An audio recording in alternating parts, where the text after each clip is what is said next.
Let's take a moment to think about this in terms of the sequence of moments that we've talked about, that ends with sun streaming through the window and eggs in the pan, and so on.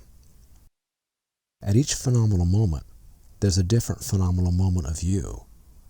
There's the waking up first you, the bringing her coffee you, the flipping eggs you. Each of these moments of you is utterly unique and complete, arises dependently, and lasts just for a moment.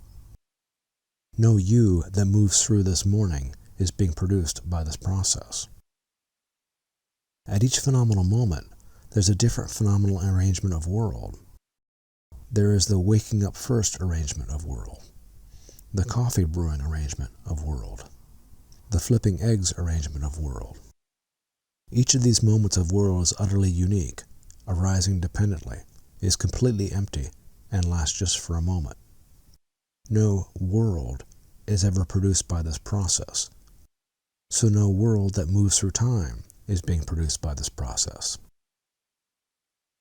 I want to talk for a moment about this tendency we have to assemble the sequential moments of our lives, link them together, and think the result is ourself. It's the same tendency that we have when it comes to the world. We assemble a solid world constantly from a world that is not solid at all. Master Dogen warns about both of these things in Uji.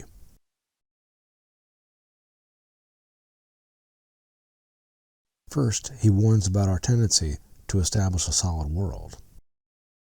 Master Dogen emphasizes that while it is human nature to construct a coherent world around us, it's important to remember that this constructed world is always a temporary assemblage that we have made, and that it doesn't last more than a moment. It is built 100% from sometime things. Your iPhone, your kitchen table, your partner, the frying pan are all sometime things. Dogen is warning that it is important not to ascribe to these things persistence or solidity, qualities that are not really there. Master Dogen goes on to make a similar observation about the self.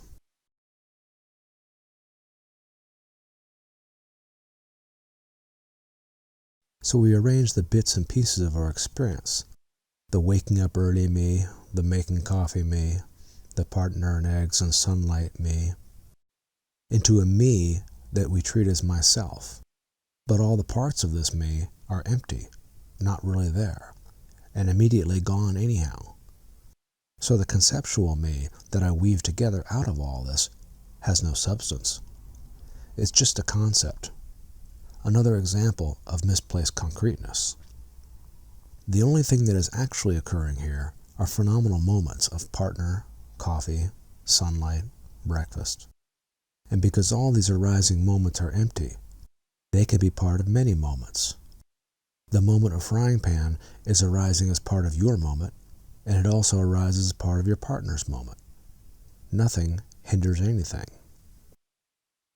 Taken together, dependent arising and emptiness allow a moment of world that is a moment of you and also a moment of your partner.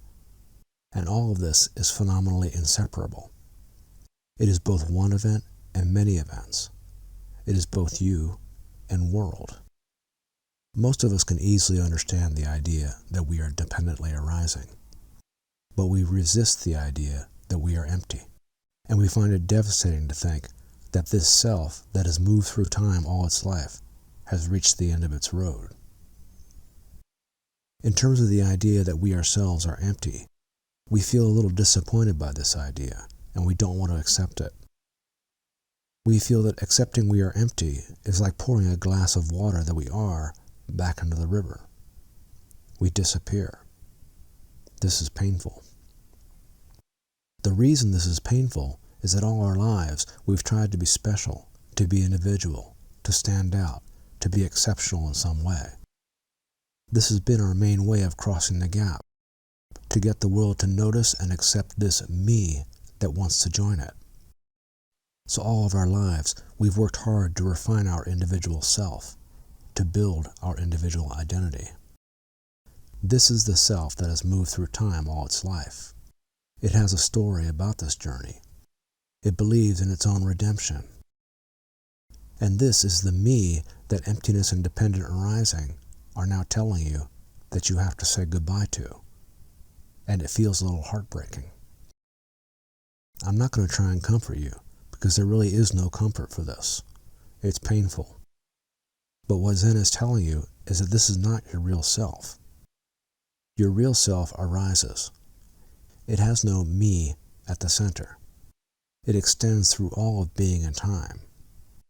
And you cannot step into this real self until you say goodbye to your me that exists in time.